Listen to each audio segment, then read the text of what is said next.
മഹാമൃത്യുഞ്ജയ മന്ത്രത്തെപ്പറ്റി തീർച്ചയായും നാം ഓരോരുത്തരും അറിഞ്ഞിരിക്കണം. നിങ്ങളൊരു മഹാദേവ ഭക്തരാണെങ്കിൽ വീഡിയോ ലൈക്ക് ചെയ്ത് ഓം നമഃശിവായ എന്ന് കമന്റുകളായി രേഖപ്പെടുത്തൂ.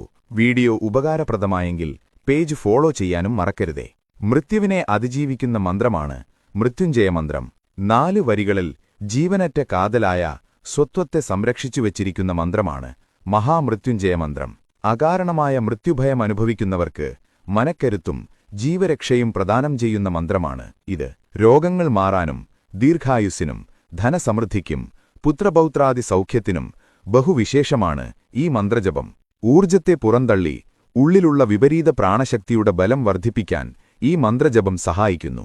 ഏറ്റവും ശക്തിയുള്ള മന്ത്രങ്ങളിൽ ഒന്നാണിത്. അതിനാൽ ഈ മന്ത്രം ജപിക്കുമ്പോൾ ശാരീരികവും മാനസികവുമായ ശുദ്ധി പാലിക്കണം.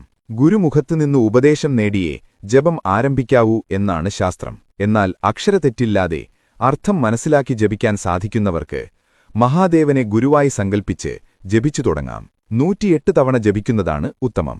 സൗകര്യാർത്ഥം 3, 10 എന്നീ തവണയും ജപിക്കാം. കുറഞ്ഞത് ഒരു തവണയെങ്കിലും ഈ മന്ത്രം ജപിക്കുന്നത് ഗുണകരമാണെന്നാണ് ആചാര്യന്മാർ പറയുന്നത്. ജപശേഷം അറിഞ്ഞും അറിയാതെയും വന്ന തെറ്റുകൾക്ക് ഭഗവാനോട് ക്ഷമാപണം നടത്തണം. മഹാമൃത്യുഞ്ജയ മന്ത്രം.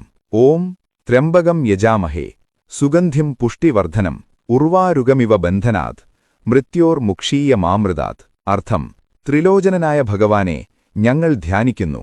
സുഗന്ധത്തെയും അഭിവൃദ്ധിയെയും വർദ്ധിപ്പിക്കുന്ന അങ്ങ് വെള്ളരിക്കയെ അതിന്റെ തണ്ടിൽ നിന്നും വേർപെടുത്തുന്നതുപോലെ മരണത്തിൽ നിന്നും ഞങ്ങളെ മോചിപ്പിച്ചാലും, പക്ഷേ അമരത്വത്തിൽ നിന്നല്ല.